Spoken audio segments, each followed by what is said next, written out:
triple witching, oil at $100, a potential war in the Middle East. And half the traders I know blew up their funded accounts this week. So here's exactly what they did wrong and what you should be doing instead.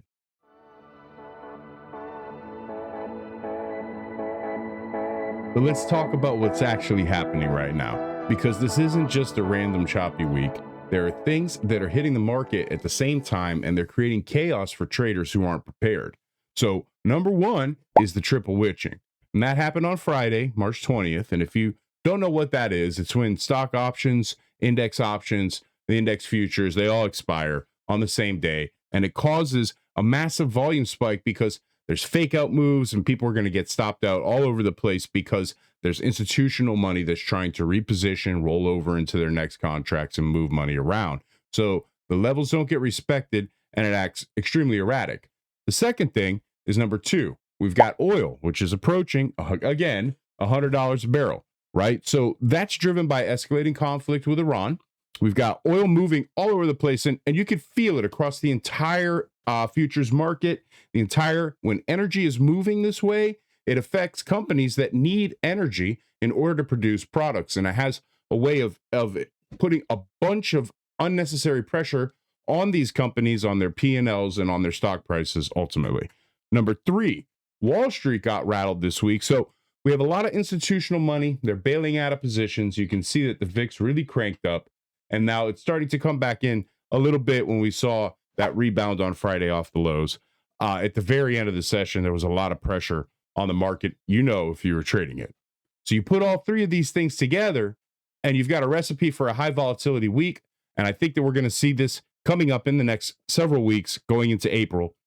And volatility isn't bad if you know how to trade it. Also, if you're looking for the best prop firm discounts, I have relationships with many other firms like Lucid Trading, the Futures Desk, Perdia, Poolnox, Trade Day, Tradeify, YRM Prop, Humble Futures, Blue Sky, Earn to Trade, Funded Next, and the Funded Futures Network. Code RTF at most major firms will get you the best discount. Check my prop comparison sheet in the description for more details on those firms and more. Let's go. Okay, so now let's go with mistake number one. Mistake number one, and this is the thing that wrecks most retail traders, is overtrading the open. They trade the open, and the open's extremely volatile, especially right now with all these things going on. We've got a lot of pressure in the market, and we're in a downtrend right now in a bear market. So we're going to see a lot of selling come in off the bell. Look, I get it. You see the market, it's gapping up, it's gapping down. You see big candles forming, and you want to get in. It looks like easy money. But here's the thing. It's pure noise. You've got algos firing. You've got institutional rebalancing from a triple witching expiration. You've got retail traders piling in from both directions. It means that your levels are not going to hold the same way that they normally do. And when your stop gets hit, you re-enter, and then that stop gets hit, and then you re-enter again. Does that sound familiar to you? I bet it does, because I've done it plenty of times. And if you're a funded account, a prop firm account, overtrading the open during a volatile week is one of the fastest ways to violate your trailing drawdown. You might be down 2 or 3%. You'd be down 1 or 2 or 3 stops right there before 940 even hits, within the first few minutes of the session, and not even realize how it happened. So what you need to do instead is let the first hour, maybe a whole hour and a half, play out. Watch it, mark your highs and lows, and wait for a clean retest of the level before you enter. You're not missing the move. You're finding the real move. Now, this next mistake is one that nobody talks about, and it's probably the most expensive one on this list. Mistake number two, people do not adjust their position size for volatility. Here's what most traders think about. They have a setup. Maybe that setup works for them. They know their risk per trade. So let's say you risk $100 per contract normally, and then they just keep doing that. They same day, every day, regardless of what the market is doing. That works fine on a normal week. But this week, your average true range is maybe double what it usually is. So that means the market's moving like twice as much in the same amount of time.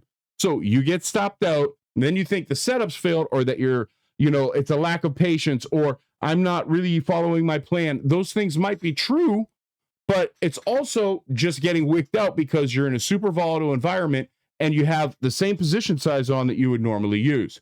During high volatility weeks, I personally cut my position by 50%. I'll cut it in half. You can come on to stream and see me trading small amounts. Instead of trading 2 MES contracts that I'm copying across several accounts, I'm only trading 1 MES contract that I'm copying across several accounts, and I'm using a much bigger stop. Instead of a 5-point stop, I might move my stop out to 10 points. But then when I do that, I have to make sure that my dollar amount of risk still matches. So if I'm trading 2 contracts at 5 points, I can trade 1 contract at 10 points. That way the cash amount stays the same between those 2 things. Now, some people will say, yeah, but that means that you won't make as much money, and that's not true. The market is moving a lot. I let the movement of the market make the money for me, not me putting on extra size, because that's the trick. People will see this volatility and they'll think, oh, this is the time. I better size up now. I better put more contracts on because now I can make a killing. And guess what? Those are the people that always blow up. You should be sizing down in volatility, not up.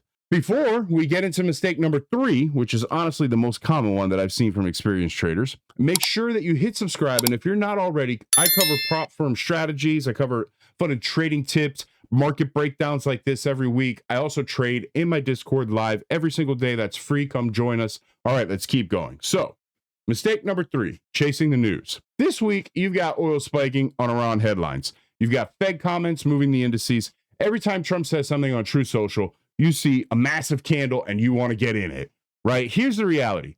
By the time you see the news headline, the move has already happened. The big institutions, the ones with the direct data feeds and algorithmic triggers, they already entered. You're entering on that spike, you're their exit liquidity. You're the trade that they're getting out of. So I see this with most newer funded traders. They're watching CNBC. They see oil spiking. They go long on crude futures, immediately get reversed because the pros bought earlier and they're selling into your FOMO. The news-driven move in a volatile week almost always traps retail. The better play is to let the news candles fully form. Let the market react, settle back down, and then look for a counter move back to a key level. That's where the cleaner, higher probability setups live.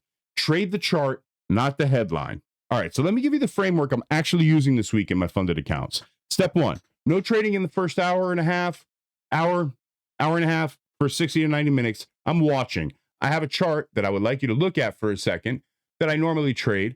We've been trading ES. I've switched instruments. I am no longer trading NQ right now. I'm not trading silver. I'm not trading gold. I'm not trading Bitcoin. I'm not trading all these super high volatile things. These things are highly volatile on a normal day. I'm trading ES right now. Why? Because ES is more than enough movement to make a bunch of money. A bunch of money.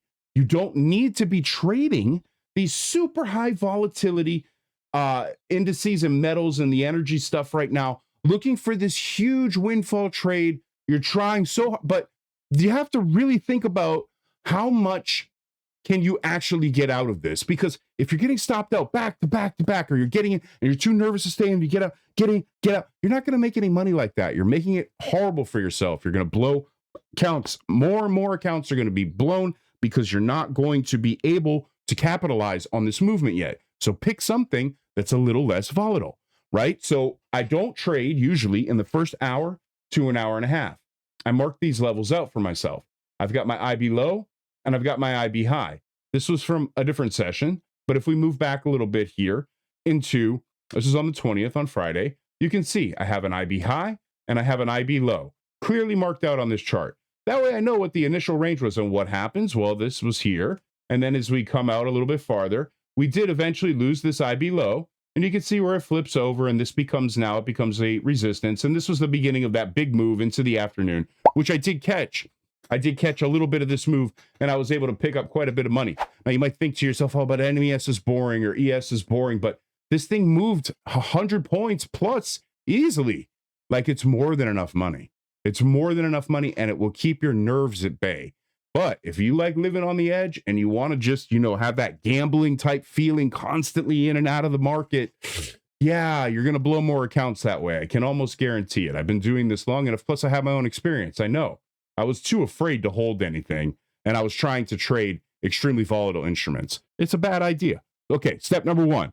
No trading during the first hour or hour and a half. I'm watching, building my levels, letting my initial balance form. If you want to know more about that, drop a comment below. Step 2, half position size. No exceptions. The market will be here next week. My account needs to be 2. I'm trading between 1 and 4 MES contracts at any given time in my copy trade accounts, between 1 and 4. Typically, I'm trading like 2 and copying them across many, many accounts. But if I have that, I'm just trading 1 MES. And guess what? 1 MES contract moves 30 points, 40 points. That's a couple $100. That's all I need per account to become a millionaire. Let me repeat that so that people can understand, because they're not paying attention here. Playing a very short game and not a long game. You can become a millionaire by learning how to just take small wins. Take small wins each day. Try to make between $200, $400 per account in small accounts and copy trade them across many accounts. You won't blow any accounts. You won't lose your accounts. You won't be going on this roller coaster of an emotional ride, because that's really what it comes down to. And look, I'm the kind of guy that's going to come on here and tell you that. Yes, I benefit if you use my prop code. I do. But I'm also the guy telling you not to buy 15 accounts in the same week and sit there blowing them up over and over again. Anyway, step 2, half position size. No exceptions this week. The market will be here next week, and my account needs to be 2. Step number 3, I'm focusing on just one setup. I typically trade these IB trades, but when the volatility is really high, simplicity wins. I'm not looking for 5 different trade types. I'm just looking for clean support, clean resistance, and I'm trying to get in on stuck traders against the order flow. So if I want to see them, if I'm in a downtrend like we were the other day, I want to see them getting stuck on the way up so that I can short against them and just buy a big pullback or short a big pullback. That's all I'm really doing. Or I'm playing the balance. I'm keeping it super simple here. We're not trying to reinvent the wheel, come up with 5 different trades. You know, there's too many ideas going on. I'm going to do this. I'm going to do that. It's very volatile. It's all over the place for one thing. You need to just try to get out on the edges of it, not in the center of it, on the edges of it. Step number 4, and this is huge. If you're in a prop firm account, I know exactly where my daily loss limit is before I turn on the platform, before it stop, go. I do not pass go or collect $200. I know exactly what my risk is going to be. Where I have daily stop limits, no matter what happens, if my prop firm, if my software fails, if my computer shuts off in the middle, there are stops in place. And when they hit, they hit. It locks me out till the next day. I do not continue to trade. This is non-negotiable. This is non-negotiable. If you continue that pattern where you tell yourself, I'm going to stop, and then you come back and you place 5 more trades, and the next thing you know, you're drawn down in this little tiny 50K account with a $2,000 drawdown. You're drawn down $600, $700, $800, $1,000. Half the account's gone in a few trades, and then continue. You can't win like that. You can't. Most traders treat volatile weeks as opportunities to make a lot, but the traders who last, they treat the volatile weeks as opportunities to not lose a lot. There's a massive difference. Instead of thinking about how much I can earn or how much I can make during the volatility, I'm thinking of how not to lose a whole bunch, which means sizing down, which means only trading out on the edges, which means those kind of things, not trading the news. The news comes into these markets, step out, step aside. Let it settle down first. There's no reason to be in there clicking compulsively, trying to make money, which it's not going to work. You're going to blow up that way for sure. Okay. These upcoming weeks are going to separate disciplined traders from reactive ones. The market's going to give you 100 reasons to overtrade, oversize, chase headlines. Those traders who ignore all of that and stick to their process are the ones who are going to be profitable heading into April. So if you're in a prop firm evaluation right now, be extra careful. Those conditions that make volatile weeks exciting are the exact conditions that end funded accounts. So slow down, cut your size, and live to trade another day. So if you found this useful, drop a comment below. Let me know what markets you're trading this week and how you're adjusting. I do read all of them. If you want to join me and some other pro traders live for some free Discord, come on in. You can see us trade live every day. The link's in the description. And if you're trying to figure out which prop firm gives you the most flexibility during volatile weeks like this one, I've got a full breakdown in the description. I compare the trailing drawdown rules, consistency rules, and payout structures across the top firms. That link is below. I will see you in the next one.